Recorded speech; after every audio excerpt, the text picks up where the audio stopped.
എല്ലാ മാന്യ പ്രേക്ഷകർക്കും മരിയ വിഷനിലേക്ക് സ്വാഗതം. ഞാൻ നിങ്ങളുടെ ജിജോ കടവിൽ. ഇന്നത്തെ നമ്മുടെ അതിഥി അൽമായ മുന്നേറ്റം എന്ന ഭക്ത സംഘടനയുടെ കൺവീനറായ ശ്രീ ഷൈജു ആന്റണിയാണ്. നമുക്ക് അദ്ദേഹത്തെ സ്നേഹപൂർവ്വം സ്വാഗതം ചെയ്യാം. നമസ്കാരം ചേട്ടാ. നമ്മുടെ പ്രേക്ഷകർക്ക് ആദ്യം അറിയേണ്ടത് ആരാണ് ഷൈജു ആന്റണി? ഞാൻ എറണാകുളത്തെ അൽമായ മുന്നേറ്റം എന്ന പ്രസ്ഥാനത്തിന്റെ കൺവീനറാണ്. ഇപ്പൊ അടുത്തായിട്ടാണ് കൺവീനറായത്. നേരത്തെ എന്റെ കോർ കമ്മിറ്റി അംഗമായിരുന്നു. എന്താണ് അൽമായ മുന്നേറ്റം എന്ന ഈ സംഘടന കൊണ്ട് ഉദ്ദേശിക്കുന്നത്? അതിന്റെ ലക്ഷ്യങ്ങൾ എന്തൊക്കെയാണ് ഒന്ന് പറയാമോ? ഈ സഭയിലെ രണ്ടാം വത്തിക്കാൻ കൗൺസിലാണ് ഈ സഭയിലെ മുഴുവൻ വിശ്വാസികളും പുരോഹിതരാണെന്നും ആ വിശ്വാസികളും ഈ സഭയുടെ ഉടമസ്ഥരാണ് എന്ന ഒരു ദൈവജനമാണ് സഭ എന്ന ഒരു പ്രസ്താവനയുമായിട്ട് മുമ്പോട്ട് വന്നത് രണ്ടാം വത്തിക്കാൻ കൗൺസിലാണ്. ആ രണ്ടാം വത്തിക്കാൻ കൗൺസില് വന്നു കഴിഞ്ഞ ഏകദേശം 50 കൊല്ലത്തോളം കഴിഞ്ഞു. ഈ 50 കൊല്ലം കഴിഞ്ഞിട്ടും ഇതുവരെ വിശ്വാസികൾക്ക് അവരുടെ അവകാശങ്ങൾ നേടിയെടുക്കാനായിട്ടില്ല. ആ വിശ്വാസികൾക്ക് വേണ്ടുന്ന അവകാശങ്ങൾ ഒരല്പമെങ്കിലും തുറവിയോടുകൂടി ഈ സീറോ മലബാർ സഭയിലോ മറ്റേതെങ്കിലും സഭയിലോ ഒരല്പമെങ്കിലും തുറവിയോടുകൂടി കൊടുത്തിട്ടുള്ളത് എറണാകുളം അങ്കമാലി അതിരൂപതയാണ്. ആ വിശ്വാസികൾക്ക് ലഭിച്ച ആ അവകാശങ്ങൾ കവർന്നെടുക്കാൻ പോകുന്ന ഒരു സമയത്ത്, അല്ലെങ്കിൽ അത് ഇല്ലാതെയാക്കാൻ തുടങ്ങിയ ഒരു സമയത്ത്, ആ വിശ്വാസികളുടെ അവകാശങ്ങൾ സംരക്ഷിക്കുന്നതിന് വേണ്ടി സ്വയമേവ രൂപം കൊണ്ടുവന്ന ഒരു മുന്നേറ്റമാണ് ഈ അൽമായ മുന്നേറ്റം. അത് സ്വയമേവ ഉണ്ടായതാണ്. അൽമായ മുന്നേറ്റം എന്ന സംഘടന കുറെ വിമതരായ വൈദികരെയും കൂട്ടുപിടിച്ച് സഭയെ നശിപ്പിക്കുകയാണ് എന്നൊരു ആരോപണം പുറത്തു കേൾക്കുന്നുണ്ട്. അതേപ്പറ്റി എന്താണ് താങ്കൾക്ക് പറയാനുള്ളത്? ഏറ്റവും പ്രധാനമായിട്ട് ഈ വിമതൻ എന്ന പദത്തിന് ആരാണ്, എന്താണ് അർത്ഥം? അതായത് ഒരു ഭൂരിപക്ഷം പറയുന്ന ഒരു വിഷയത്തിന് അതിനോട് എതിർപ്പ് പ്രകടിപ്പിച്ചുകൊണ്ട് നിൽക്കുന്ന ഒരു ന്യൂനപക്ഷത്തിനെയാണ് സാധാരണഗതിയിൽ വിമതൻ എന്ന് വിളിക്കുന്നത്. അങ്ങനെയാണ്. അല്ലെങ്കിൽ വലിയൊരു സംഘത്തിലെ മുഴുവൻ ആളുകളും ഒരേ അഭിപ്രായം പറയും, ഒരു 3-4 പേര് മാത്രം മറ്റൊരു അഭിപ്രായം പറയും. അപ്പൊ അങ്ങനെ അവരെ നമ്മൾ വിമതർ എന്ന് വിളിക്കാറുണ്ട്. അവരുടെ പൊതുമതത്തോട് ചേർന്ന് പോകാത്തവർ എന്ന അർത്ഥത്തിലാണ് അവരെ വിളിക്കുന്നത്. യഥാർത്ഥത്തിൽ പറഞ്ഞത് എറണാകുളം അങ്കമാലി അതിരൂപതയിൽ വിമതരായിട്ടുള്ളത് ഈ കന്തായപക്ഷക്കാരാണ്. ഞങ്ങൾ വിമതരല്ല. എറണാകുളം അങ്കമാലി അതിരൂപതയിൽ ഒരു ഇടവകയിൽ കൂടി വന്ന 3-4 പേർ, അവരാണ് അവിടുത്തെ ഭൂരിപക്ഷത്തിന്റെ മതത്തിനെതിരായിട്ട് നിൽക്കുന്നത്. അവരാണ് വിമതർ. എറണാകുളം അങ്കമാലി അതിരൂപതയിലെ അച്ഛന്മാരെടുത്താൽ ആ അച്ഛന്മാരുടെ കൂട്ടത്തിനകത്ത് 10-12 അച്ഛന്മാർ മാറി നിൽക്കുന്നു. അവരാണ് വിമതർ. അല്ലാതെ ഞങ്ങളെ കയറി വിമതർ എന്ന് വിളിക്കുന്നത് അവർ സ്വയം വിമതരാണ് എന്നുള്ള ധാരണ ഒഴിവാക്കാൻ വേണ്ടിയിട്ടാണ്. അവരുടെ ഒരു സാറ്റിസ്ഫാക്ഷൻ വേണ്ടി വിളിക്കുന്നതാണ്. അതവർ വിളിച്ചോട്ടെ, ഞങ്ങൾക്ക് ആർക്കും പ്രശ്നമൊന്നുമില്ല. എന്താണ് അൽമായ മുന്നേറ്റം എന്ന ഈ സംഘടന കൊണ്ട് ഉദ്ദേശിക്കുന്നത്? അതിന്റെ ലക്ഷ്യങ്ങൾ എന്തൊക്കെയാണ് ഒന്ന് പറയാമോ?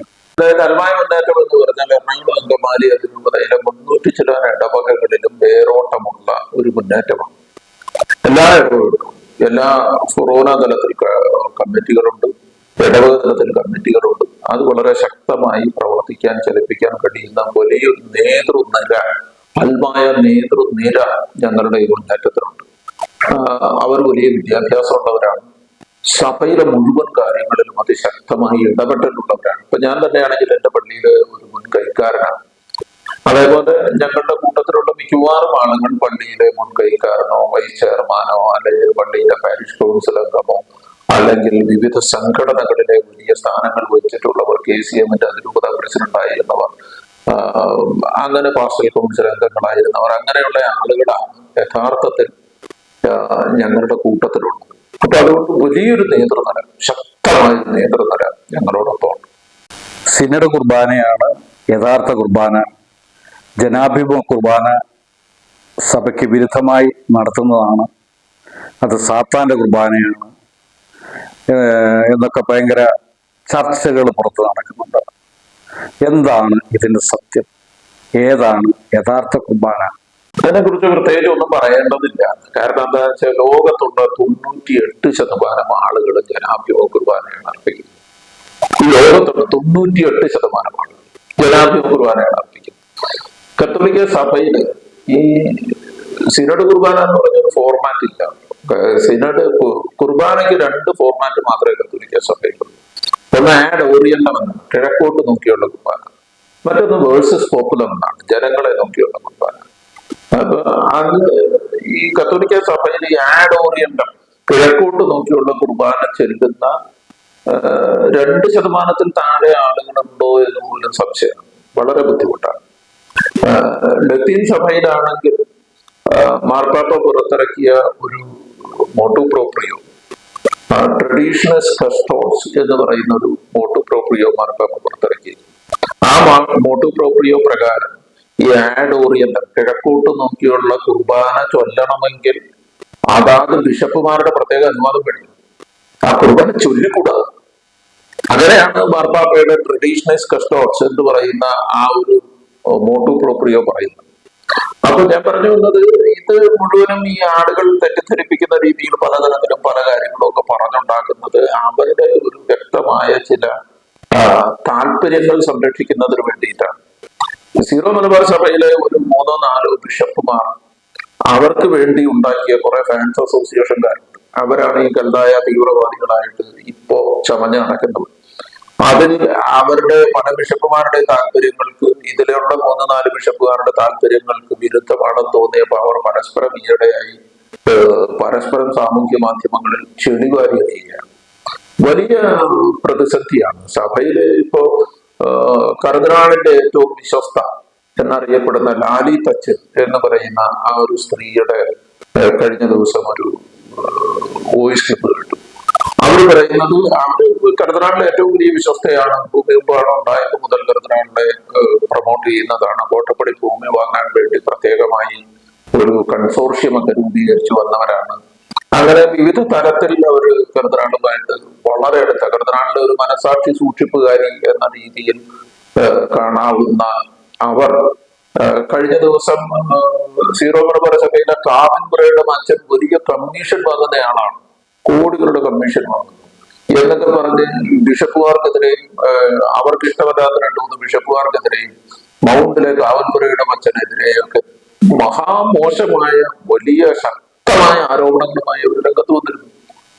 അപ്പൊ അതൊക്കെ അവർ തമ്മിലുള്ള പടലപിണക്കങ്ങളുടെ ഭാഗമാണ്. അവരെല്ലാവരും ഓരോ മെത്രാന്മാർക്ക് വേണ്ടിയോ അല്ലെങ്കിൽ അതുപോലെയുള്ള കുറച്ച് ആളുകൾക്ക് വേണ്ടിയിട്ട് അവർ നിൽക്കുന്നവരാണ്. അവരൊന്നും സഭയിലെ ഏതെങ്കിലും ഒരു സംവിധാനത്തിന് ഇതിനു മുമ്പ് പ്രവർത്തിച്ചിട്ടുള്ളവരോ അല്ലെങ്കിൽ സംവിധാനവുമായി ബന്ധമുള്ളവരോ ആണെന്ന് ഞങ്ങൾ ആരും കരുതുന്നില്ല. അങ്ങനെയുള്ള ആരുമില്ല.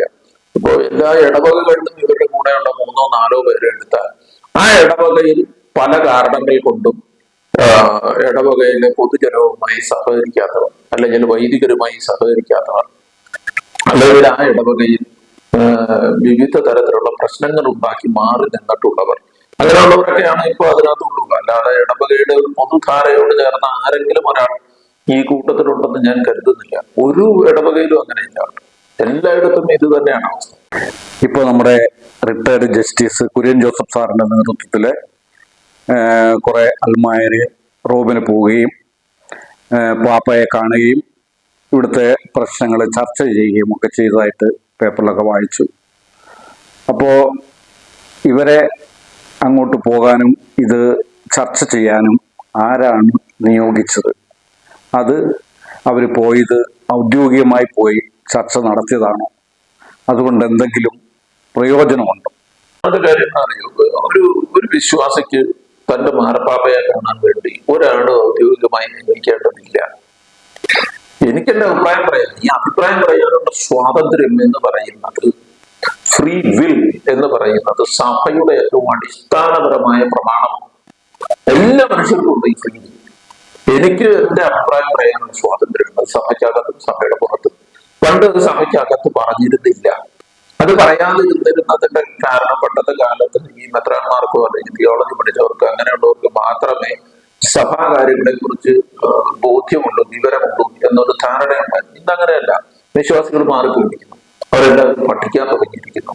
അവർ വിഷയങ്ങൾ ആഴത്തിൽ പഠിക്കുന്നു. തിയോളജി പഠിച്ച തിയോളജിയിൽ ഡോക്ടറേറ്റ് നേടിയ എത്രയോ വിശ്വാസികളുണ്ട്. എത്രയോ ആളുകൾ കാനഡയിൽ പഠിച്ചിറങ്ങിയ എത്രയോ പേരുണ്ട്. അപ്പൊ അങ്ങനെ അവരെല്ലാവരും വിഷയങ്ങൾ പഠിച്ചിട്ടുള്ളവരാണ്. പഠിച്ചിട്ടുള്ളവർ ആധികാരികമായി കാര്യങ്ങൾ പറയാൻ സംസാരിക്കാൻ തുടങ്ങിയിരിക്കുന്നു എന്ന് മാത്രമേ ഉള്ളൂ. പണ്ട് ഈ കാര്യങ്ങൾ അത്രമാര് മാത്രമാണ് പറഞ്ഞിരുന്നത്. അതൊന്നും ഇതിനകത്തൊരു പ്രശ്നമാണെന്ന് എനിക്ക് തോന്നുന്നില്ല. ഒരു വലിയ ആഗോള പ്രശ്നമായ ഇത് എങ്ങനെ തീരുമെന്നാണ് പ്രതീക്ഷിക്കുന്നത്? ഇപ്പോഴത്തെ കണ്ടീഷനിൽ ഇതിന്റെ പര്യവസാനം വളരെ ബുദ്ധിമുട്ടുള്ള ഒരു കാര്യമാണ്. ഒന്നുകിൽ സീറോ മലബാർ സിനോഡ് നമുക്ക് ലിറ്റർജിക്കൽ വേരിയന്റ് അനുവദിച്ച് തരണം, അല്ലെങ്കിൽ എറണാകുളം അങ്കമാലി അതിരൂപതയെ ഒരു സ്വതന്ത്ര മെത്രാപ്പോലീത്തൻ സഭയായി അംഗീകരിക്കണം. അതല്ലാതെ അവരുടെ മുമ്പിൽ എന്തെങ്കിലും പരിഹാരങ്ങൾ ഉണ്ടാകും എന്ന് ഞാൻ കരുതുന്നില്ല. അത് എനിക്ക് തോന്നുന്നത് വത്തിക്കാനും അറിയാം, ഈ ബിഷപ്പുമാർക്കും ഒക്കെ അറിയാം. കാരണം ഞങ്ങൾ ഒരു 5 വട്ടം ചർച്ചയ്ക്ക് പോയതാണ്. ഓരോ ഘട്ടത്തിലും ഞങ്ങളുടെ ഭാഗത്തു നിന്ന് ഓരോ തരത്തിലുള്ള വിട്ടുവീഴ്ചകൾ ചെയ്താണ്. അങ്ങനെ എല്ലാ വിട്ടുവീഴ്ചകളും ചെയ്തു കഴിഞ്ഞിട്ട് ഈ ബിഷപ്പുമാരെ 50 മില്യനും അടുക്കുന്നില്ല. അവരുടെ കടുംപിടുത്തത്തിൽ നിന്ന് അവർ അയയുന്നില്ല എന്ന ഒരു സാഹചര്യം ഉണ്ടായപ്പോഴാണ് ഞങ്ങൾ ഇങ്ങനെ ഒരു തീരുമാനമെടുത്തത്. അങ്ങനെ ഒരു സാഹചര്യം എടുത്തപ്പോഴാണ് ഞങ്ങൾക്ക് മനസ്സിലായി ഈ ബിഷപ്പുമാരുമായി 10 വട്ടം ചർച്ചയ്ക്ക് പോയാലും ഈ പ്രശ്നത്തിന് പരിഹാരം ഉണ്ടാവില്ല. കാരണം അവരുടെ ലക്ഷ്യം ഈ പ്രശ്നത്തിന് പരിഹാരം കാണലല്ല. അവരുടെ ലക്ഷ്യം ഈ സഭയുടെ പേര് മാറ്റലാണ്. 2023 സിനഡിൽ ഈ സഭയുടെ യഥാർത്ഥ പേരെന്ന് പറയുന്നത് Major Archiepiscopal Church of Ernakulam Angamaly എന്നാണ്. 2023 സിനഡിൽ ആ പേര് മാറ്റാൻ തീരുമാനിച്ചു. 2023 സിനഡിൽ ഈ സഭയുടെ ആസ്ഥാനം മാറ്റാൻ തീരുമാനിച്ചു. 2023 സിനഡിൽ തന്നെ ഈ സഭയുടെ എറണാകുളം അങ്കമാലി അതിരൂപതയുടെ ടെറിട്ടറിക്കുള്ളിൽ അതിന്റെ ബൗണ്ടറിയുടെ അകത്ത് പുതിയൊരു രൂപത ഉണ്ടാക്കാൻ തീരുമാനിച്ചു. ഈ 2023 സിനഡിൽ മൗണ്ട് സെന്റ് തോമസ് കേന്ദ്രീകരിച്ച് പുതിയ കത്തീഡ്രൽ ഉണ്ടാക്കാൻ തീരുമാനിച്ചു. അപ്പൊ അവരുടെ ലക്ഷ്യം വേറെ. കുർബാന കൊണ്ടുവന്നത് തന്നെ ഈ ലക്ഷ്യങ്ങൾ സഫലീകരിക്കാൻ വേണ്ടിയിട്ടാണ്. അപ്പൊ അതുകൊണ്ട് ഒരു കാരണവശാലും നമ്മൾ എത്ര ചർച്ച നടത്തിയാലും അതിനൊരു പരിഹാരം ഉണ്ടാകുമെന്ന് തോന്നുന്നില്ല. കാരണം അവർക്ക് കുർബാന പ്രശ്നത്തിന് പരിഹാരം ഉണ്ടാക്കുക എന്നുള്ളത് അവരുടെ ഒരു ലക്ഷ്യമല്ല. ഈ പറയുന്ന 2 കാര്യങ്ങളും പോപ്പല്ലേ അംഗീകരിക്കേണ്ടത്. അതെ, ഈയിടെ ആർച്ച് ബിഷപ്പും സിനഡ് മെത്രാന്മാരും എല്ലാവരും കൂടി റോമിൽ പോവുകയും പോപ്പിനെ കാണുകയും ഇവിടുത്തെ പ്രശ്നങ്ങളെക്കുറിച്ച് ചർച്ച ചെയ്യുകയൊക്കെ ചെയ്തു. അപ്പോൾ പോപ്പ് പറഞ്ഞത് സിനഡിന്റെ പ്രശ്നങ്ങൾ സിനഡിൽ തന്നെ തീർക്കണം എന്നാണ്. അങ്ങനെയാണ് നമ്മൾ പേപ്പറിലൊക്കെ വായിച്ചു കേട്ടത്. അങ്ങനെയാണെങ്കിൽ ഈ പ്രശ്നം ഇവിടെ ഈ സിനഡ് തന്നെ പരിഹാരമുണ്ടാക്കും. അതായത് അതിനകത്ത് മാർപ്പാപ്പയ്ക്ക് വളരെ കൃത്യമായി മാർപ്പാപ്പയ്ക്ക് അതിനെ കുറിച്ചൊരു ബോധ്യമുള്ളത് കൊണ്ടാണ്. അതായത് സിനഡ് തെറ്റായൊരു തീരുമാനമെടുത്തു. ഒന്നാമത്തെ കാര്യം, ഈ തീരുമാനമെടുത്ത സിനഡ് ലീഗലി വാലിഡ് ആയിരുന്നില്ല. ഇല്ലീഗലായ ഒരു സിനഡാണ് തീരുമാനമെടുത്തത്. രണ്ടാമത്തെ കാര്യം, ഈ സിനഡിനകത്ത് ഉണ്ടാക്കിയ തീരുമാനങ്ങൾ ലീഗലി വാലിഡ് ആയിരുന്നില്ല.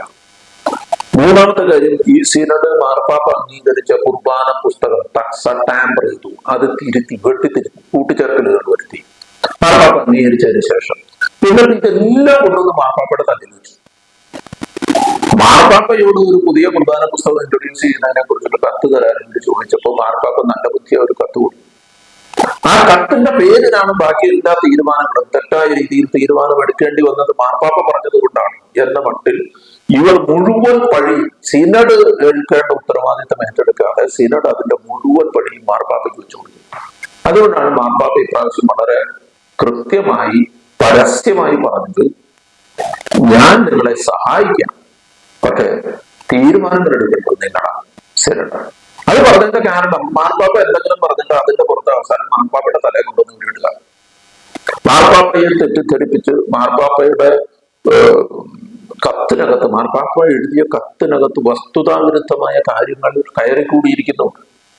അത് കയറിക്കൂടിയെന്നും അത് മാർപ്പാപ്പയെ ഇൻഫോം ചെയ്തത് കർദിനാൾ ആലഞ്ചേരിയാണെന്നും വ്യക്തമായി ബോധ്യമായത് കൊണ്ടാണ് മാർപ്പാപ്പ കർദിനാൾ ആലഞ്ചേരി ചെവിക്ക് പിടിച്ച് പുറത്താക്കിയത്.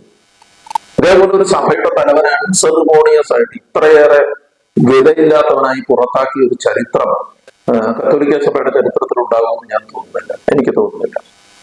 അത്ര മോശമായിട്ടാണ് കർദിനാൾ ആലഞ്ചേരിയെ പുറത്താക്കിയത്. അതിന്റെ കാരണം എന്താണെന്ന് വെച്ചാൽ മുഴുവൻ കൃത്രിമത്വമാണ് പറയുന്നതും ചെയ്യുന്നതും പ്രവർത്തിക്കുന്നതും. മാർപ്പാപ്പയോട് പോലും നുണകൾ പറയുക. അപ്പൊ അത് വലിയൊരു കൃത്രിമത്വമാണ്. അപ്പൊ അതിന്റെ പുറത്താണ് അദ്ദേഹത്തെ പുറത്താക്കിയത്. അതിനകത്ത് എന്താ സംശയം? ഇപ്പോഴത്തെ ഈ പ്രശ്നം എന്ന് തീരുമെന്നാണ് പ്രതീക്ഷിക്കുന്നത്? ഇപ്പൊ രണ്ട് കാര്യങ്ങളാണ് മുന്നോട്ട് വെച്ചേക്കുന്നത്. ഒന്നെങ്കിൽ ലിറ്റർജിക്കൽ വേരിയന്റ് ആയിട്ട് ഇത് അംഗീകരിക്കുക, അതല്ലെങ്കിൽ എറണാകുളം അങ്കമാലി രൂപതയെ സ്വതന്ത്ര സഭയാക്കി മാറ്റുക. ഈ രണ്ട് കാര്യങ്ങളാണ് ഇപ്പോൾ പോപ്പിന് മുന്നിൽ അൽമായ മുന്നേറ്റം വെച്ചിരിക്കുന്നത്. ഇത് പോപ്പ് അംഗീകരിക്കുമോ? ഇതിനൊരു ശാശ്വത പരിഹാരമുണ്ടാവും? ഇതിപ്പോ മാർപ്പാപ്പ ഉടനെ അംഗീകരിക്കുകയില്ല എന്നുള്ളതൊന്നല്ല ഇവിടുത്തെ ഏറ്റവും വലിയ പ്രശ്നം. നിങ്ങൾ മനസ്സിലാക്കേണ്ടത് ഈ സഭയുടെ ചരിത്രത്തിൽ എവിടെയെല്ലാം ഒരു പുതിയ ലിറ്റർജിക്കൽ വേരിയന്റ് ഉണ്ടായിട്ടുണ്ട്, അല്ലെങ്കിൽ എവിടെയെല്ലാം ഒരു പുതിയ റീത്തുകൾ സ്ഥാപിച്ചിട്ടുണ്ടോ, അവിടെയെല്ലാം ദശാബ്ദങ്ങളുടെ പോരാട്ടങ്ങൾക്ക് ശേഷമാണ് അവർ വിജയിച്ചേക്കുന്നത്. ഇതുവരെ അങ്ങനെ കഴിഞ്ഞ 2022 സിനഡിലാണ് മാർപ്പാപ്പ ആമസോൺ റീത്ത് എന്ന് പറഞ്ഞ് പുതിയ റീത്ത് പ്രഖ്യാപിച്ചു. ആമസോണിലുള്ളവർക്ക് വേണ്ടി അവരുടെ ഇഷ്ടത്തിനനുസരിച്ച് ഈ കുറച്ച് നാളുകൾക്ക് മുമ്പ് മറ്റൊരു റീത്ത് പ്രഖ്യാപിച്ചു. ഈ റീത്തുകളുടെ എല്ലാം തന്നെ ചരിത്രം നമുക്ക് നെറ്റിൽ അവൈലബിൾ ആണ്. ആ ചരിത്രം എടുത്ത് നോക്കിയാൽ അവർ ദശാബ്ദങ്ങൾ അവരുടെ റീത്തിന് വേണ്ടി ഞങ്ങൾക്ക് ഇങ്ങനെ കുർബാന അർപ്പിക്കണം, ഇങ്ങനെ വിലയിരുപ്പിക്കണം എന്ന് പറഞ്ഞ് ദശാബ്ദങ്ങൾ ഫൈറ്റ് ചെയ്തതിന് ശേഷമാണ് അവർക്ക് ഇതെല്ലാം അംഗീകരിക്കപ്പെട്ട് കിട്ടിയിട്ടുള്ളത്. അപ്പോ ഇതിന് ചിലപ്പോ കാലതാമസം എടുത്തേക്കാം. പക്ഷെ എന്ന് വിചാരിച്ച് കത്തോലിക്ക സഭയുടെ ചരിത്രത്തിൽ ഒരു കുർബാന ഇങ്ങനെ ചെല്ലണം, അല്ലെങ്കിൽ ഞങ്ങൾക്ക് ഇങ്ങനെ ആരാധിക്കണം എന്നതിന്റെ പേരിൽ ഒരു വിഭാഗത്തെ പുറത്താക്കാനോ അല്ലെങ്കിൽ ആ വിഭാഗത്തെ മാറ്റി നിർത്താനോ കത്തോലിക്ക സഭയ്ക്ക് ഉൾക്കൊള്ളാതിരിക്കാനോ സാധിക്കുമെന്നും എനിക്ക് തോന്നുന്നില്ല. അങ്ങനെയാണെങ്കിൽ ഈ കാത്തലിക് എന്ന പദത്തിന്റെ അർത്ഥം തന്നെ ഇല്ലാതെ. ഇത്രയും നേരം നമ്മോടൊപ്പം സംവദിച്ച ശ്രീ ഷൈജു ആന്റണിക്ക് എല്ലാവിധ നന്ദിയും അറിയിക്കുന്നു. നന്ദി, നമസ്കാരം.